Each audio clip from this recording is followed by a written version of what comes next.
आय तक एक होमवर्क के रूप में पढ़ें। परमेश्वर के वचन की एक खासियत है, जिस तरह फूड की एक खासियत है। साइंस कहती है कि जब आप फूड को चबा चबा कर खाते हैं तो आपकी बॉडी उसे अच्छा एब्जॉर्ब करती है और बहुत सी बीमारियां नहीं लगती। उसी तरह से जब हमारी स्पिरिट का जो फूड है वो पवित्र वचन है।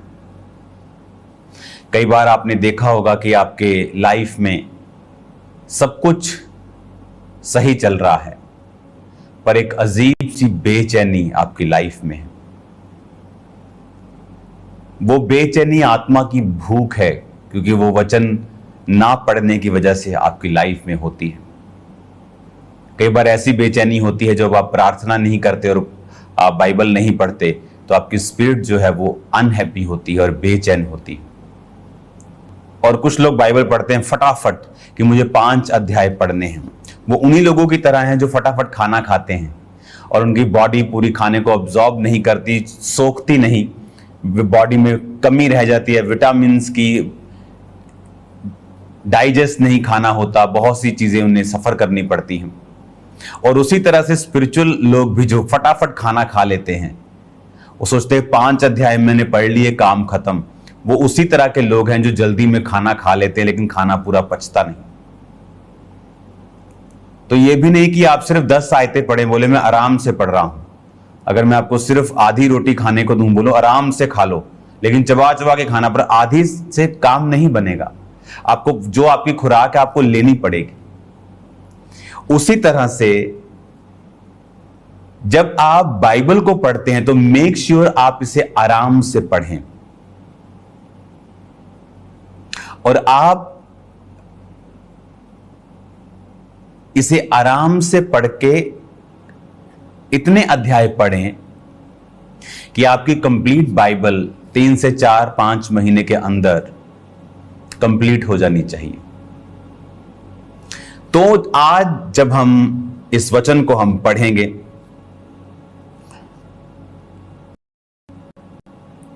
पहला शमूएल उसकी 17 अध्याय की 1 आयत को। तब पलिश्तियों ने युद्ध के लिए सेनाओं को इकट्ठा किया और यहूदा देश के सोक्कों में एक साथ होकर सोक्को और अर्जका के बीच में एपोसद्दीम में डेरे डाले। शाऊल और इजरायली पुरुषों ने भी इकट्ठे होकर एला नाम की तराई में डेरे डाले और युद्ध के लिए पलिश्तियों के विरुद्ध पांति बांधी। अब यहां पर एक तरफ पलिश्ती खड़े हो गए, एक तरफ इजरायली खड़े हो गए। और 4 में लिखा, पलिश्तियों की सामने से गोलियत नामक एक वीर निकला जो गत नगर का था, जिसकी लंबाई 6 हाथ 1 बित्ता यानी 10 फुट के करीब थी। उसके सिर पे पीतल का टोप था, पत्थर का झिलम था, जिसका तोल 5000 शकेल पीतल था। उसकी टांगों पर पीतल के कवच थे, उसके कंधों के बीच बर्शी। वो इतना जायंट आदमी था कि उसका जो पत्तल जो उसके सामने छाती पे जो ढाल लगाते थे वो 55 किलो की थी। आप देख लो कितना वो जायंट आदमी होगा कि उसकी छाती पर जो ढाल लगी है वो 50-55 किलो की है। और वो कोई उसको ऐसे लग रहा है जैसे उसने टी शर्ट डाली है, इतना वो आदमी बलवान था। अब यहां पर 8 आयत में लिखा, वो इजरायलियों को ललकार कर बोला, तुमने लड़ाई के लिए पांति क्यों बांधी है? क्या मैं पलिश्ती नहीं और तुम शाऊल के अधीन नहीं? अपने में से एक पुरुष चुनो कि मैं मेरे पास आए और मुझे लड़के मार सके, तब तो हम तुम्हारे अधीन हो जाएंगे। परंतु मैं अगर उसको प्रबल होकर मार दूं तो तुमको हमारे अधीन होकर हमारी सेवा करनी पड़ेगी। फिर वह पलिश्ती बोला, मैं आज के दिन इजरायली पांतियों को ललकारता हूं कि किसी पुरुष को मेरे पास भेजो कि हम एक दूसरे से लड़ें। 11 आयत में लिखा, उस पलिश्ती की इन बातों को सुनकर शाऊल और समस्त इजरायलियों का मन कच्चा हो गया और वो अत्यंत डर गए। हमने ये स्टोरी बहुत बार सुनी है, लेकिन हर बार जब आप पढ़ते हैं पवित्र आत्मा की अगुवाई से, आपको अलग समझ आता है। अब यहां पर सबसे पहले हम ये देखेंगे कि शाऊल और उसके लोग क्यों डर रहे थे। कुछ देर पहले जो शाऊल था वो बड़े बड़े राजाओं को मारकर, बहुत बड़े राजाओं को, माइटी जो किंगडम थे उन पर कब्जा करके वो अपनी सेना की अगुवाई कर रहा था। लेकिन एक घटना होती है जब शमूएल नबी उसे कहता है कि जा और अमालेकियों से लड़, और ये वही अमालेकी हैं जिन्होंने इजराइलियों की बात को ना सुन के उनसे लड़े थे। जब वो मिस्र से निकले थे तो उनकी बात को सुना नहीं था और उन पर हमला किया था। अब तू लड़ और इन्हें मार और कुछ भी रहने मत देना, कोई पशु कोई जानवर। पर वो गया और पशु अच्छे अच्छे छोड़ दिए अपने लिए, अपनी सेना के लिए। लोगों को ज्यादा खुश करने की फिराक में चला गया वो, कि सेनापति को 100 गाय मिल गई, पूरी पब्लिक 5-5 10-10 भेड़े लूट रही है, हर एक सैनिक के पास अच्छी लूट आ गई, सब खुश थे। सैनिकों को खुश करो, यही तो लड़ना है, इन्होंने तो लड़ना है। और परमेश्वर ने क्या कहा था कि किसी अच्छी चीज को जीवित मत छोड़ना। अरे ये तो भैंस है, आज के हिसाब से बोलो 80,000 की भैंस है, अरे ये वाला तो 2 लाख वाला है, जानवर है, इसे संभालो, हमारे खजाने में ऐड हो जाएंगे, लोग खुश हो जाएंगे। लोगों को खुश करते करते कब वो परमेश्वर से हट गया उसे मालूम नहीं पड़ा। और यहां पर उस समय पोजीशन ये थी कि परमेश्वर शाऊल के संग था। कोई भी युद्ध आता था तो शाऊल उसे जीतता था। अब जब गोलियत के सामने वो आया, उस समय उसकी पोजीशन ये थी कि यहोवा का आत्मा उससे हट चुका था।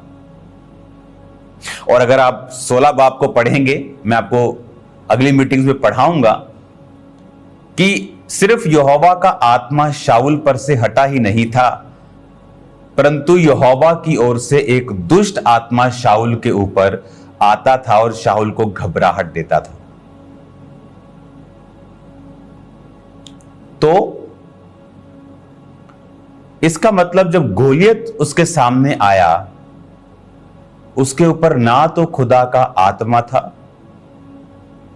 ना ही प्रभु उससे बात करता था, क्योंकि वचन कहता है संग्राम यहोवा का है। दाऊद क्यों अपनी हर एक लड़ाई को जीतता था? क्योंकि प्रभु से बताता था हर लड़ाई से पहले कैसे लड़ना है, किधर से जाना है, कब जाना है, किस पहर जाना है, रात सुबह दोपहर कैसे जाना है, कितने लोगों के साथ जाना है। लेकिन जब परमेश्वर का आत्मा उस पर से हट गया, क्यों? लोगों को खुश करने के चक्कर में।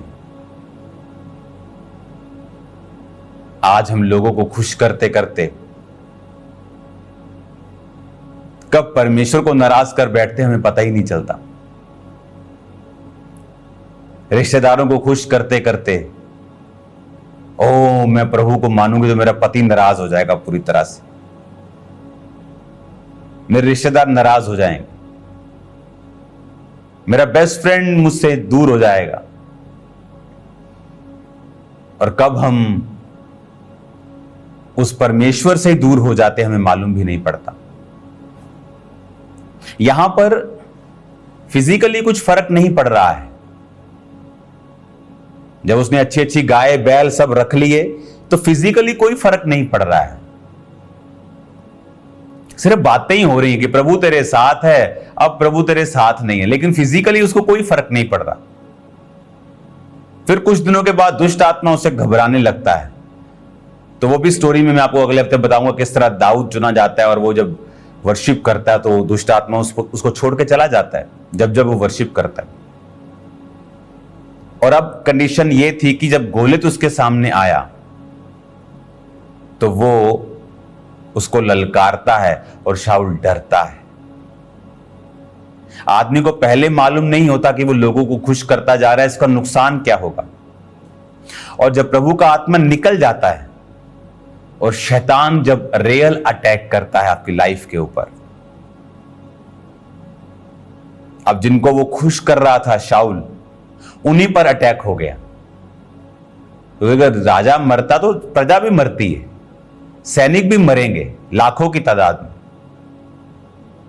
इसलिए जब आप फैमिली को प्रथम रख के खुदा को नाराज कर लेते हैं, उसी फैमिली पे अटैक होते हैं बाद में। और जब आप लोगों को नाराज कर लेते हैं, कोई बात नहीं, परमेश्वर को खुश कर लेते हैं, आप उन्हीं लोगों की बरकत का कारण बन जाते हैं, क्योंकि आपने प्रभु के वचन को नहीं छोड़ा।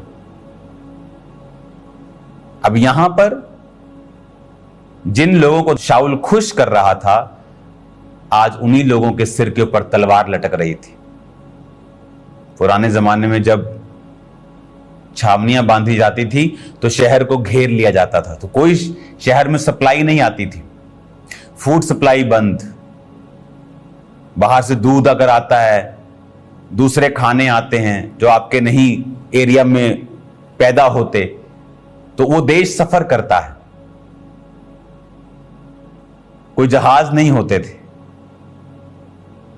जब छावनी डाल ली जाती थी तो पूरे देश की इकोनॉमी बिगड़ जाती थी, तो बड़े टफ हालात होते थे। आपने इजराइल में सुना होगा, एलीशा एलिया के समय जब छावनियां डाल ली जाती थी तो एक एक मांस का एक एक किलो चांदी के बड़े बड़े टुकड़ों में बिकने लग जाता था। लोग अपने बच्चों को मारकर खाने लगते थे। इतना फैमिन, इतना सूखा और इतना मुश्किल हो जाती थी उनको, क्योंकि सब तरफ से दुश्मन घेरा डाल के खड़े रहते थे। तो लड़ाई एक छोटी बात नहीं थी। लड़ाई मतलब कि अब टू मच स्ट्रेस उनकी लाइफ पर आया। क्यों? परमेश्वर को दूर कर लिया अपनी लाइफ से। जब आप परमेश्वर से उसके वचन को तोड़ते रहते हैं, आपको कई बार फर्क नहीं पड़ता फिजिकली, उस समय आपको लगता है। लेकिन जब शैतान रियल में अपने वास्तव अटैक को करता है, जिसको वो करना चाहता था पहले भी पर कर नहीं पाता था, क्योंकि खुदा आपके संग था। अब प्रॉब्लम गोलियत नहीं है, प्रॉब्लम यह है कि परमेश्वर का आत्मा शाऊल के ऊपर नहीं है। वचन कहता है जब सैमसन को हजारों की संख्या में लोग पकड़ के लेके गए और सेनाएं उसका मजाक उड़ाने लगी, फिलिस्ती सेना, और लिखा परमेश्वर का आत्मा उस पर बल से उतरा, उसने 1000 व्यक्ति को गधे की जबड़े की हड्डी से मार दिया। बात यह है कि प्रभु आपके संग है कि नहीं। अब यहां पर क्या होता है, 15 आयत में लिखा, दाऊद बैतलहम में अपने पिता की भेड़ बकरियां चराने शाऊल के पास से आया जाया करता था। तो दाऊद भेड़ बकरे को चराता था, शाऊल के पास भी कभी कभी वो रहता था, आता था, भेड़ बकरे को काम चरवाहे ठहरा के वापिस चला जाता, तो उसे शाऊल के पास रहना होता था। यह वचन अगले हफ्ते में आपको बताऊंगा। अब यहां पर जिस बात पे हमें कंसंट्रेट करना है वो ये है कि दाऊद का जो पिता था उसे कुछ अनाज, पनीर, कुछ खाने की वस्तुएं देके लड़ाई में भेजता है। जब दाऊद लड़ाई में आता है तो वो क्या देखता है कि सब लोग टेंशन में हैं, और जैसे ही दाऊद वहां बैठता है, वह बातें कर रहा था कि फलिश्तियों की पांति में वो वीर गोलियत नामक फलिश्ती योद्धा चढ़ आया और पहले किसी बातें करने लगा। अब ये सीन दाऊद के सामने होने लगता है, क्योंकि ये रोज की बात थी। 40 दिन तक वो ललकारता रहा, किसी की हिम्मत नहीं थी। अब दाऊद के सामने भी सेम सीन होता है। इट वॉज डिवाइन, ये ईश्वरीय था, टाइमिंग। जब आप परमेश्वर की आत्मा से भरे होते, जैसे दाऊद भरा था, आपकी लाइफ में जो घटनाएं आपके आसपास होती हैं ईश्वरीय टाइमिंग से होती। अब यहां पर लिखा, उस इजरायली उसे देखकर भय खाने लगे और उसके सामने से भागे। और 25 आयत में लिखा, इजरायली कहने लगे, क्या तुमने उस पुरुष को देखा जो चढ़ा आ रहा है? निश्चय वह इजरायलियों को ललकारने को चढ़ा आता है, परंतु जो कोई उसे मार डालेगा, राजा उसे बहुत धन देगा, अपनी बेटी का विवाह उससे करेगा और पिता के घराने को इजराइल में स्वतंत्र कर देगा। दाऊद जब ये बातें सुनता है तो दाऊद ने उन पुरुषों से जो उसके आसपास खड़े थे पूछा, जो उस फलिश्ती को मार के इजराइलियों की नामधराई दूर करेगा उसके साथ क्या किया जाएगा? ये खतना रहित फलिश्ती है क्या कि जीवित परमेश्वर की सेना को ललकारे? तब लोगों ने उससे सेम बातें फिर की। दाऊद एक बच्चा है इस समय, अभी अभी अभिषेक किया गया है उसका शमूएल नबी के द्वारा। अभी अभी शाऊल के साथ उसे इंट्रोड्यूस किया गया है एक वर्शिपर के तौर के ऊपर। और अब एक लड़ाई आती है, सारे शाऊल सेना डरी हुई है। दाऊद का पिता उसे वापस भेजता है, घर से जा और कुछ खाना लेके जा और हालचाल पूछ के आ। और दाऊद आता है और लोग कहते हैं कि जो उसे मारेगा बहुत पैसा मिलेगा, अपनी बेटी का विवाह शाऊल उससे कर देगा और टैक्स फ्री कर देगा उसके घराने को। दाऊद कहता, क्या इतनी बड़ी ब्लेसिंग? कहता, ये खतना रहित फलिश्ती है क्या जो परमेश्वर की सेना को ललकारे? अब फर्क देखिए, यहां पे फर्क यह है